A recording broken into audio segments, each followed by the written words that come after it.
Diyeniz için her meydandaki ellerinizi alınız. Ediyorlardır ya. Altına geçsin. Hadi lan Mustafa. Hadi lan Mustafa. Hadi lan Mustafa. Yendi.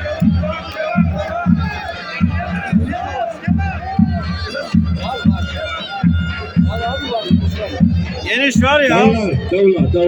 Davullar. Şu biraz geri çıkar mıyız? Lütfen biraz geri çıkalım. Lütfen. Bakın arkadaki seyirciler izleyemiyor. Saha içerisindeki bulan pehlivanlar. Lütfen dışarıya.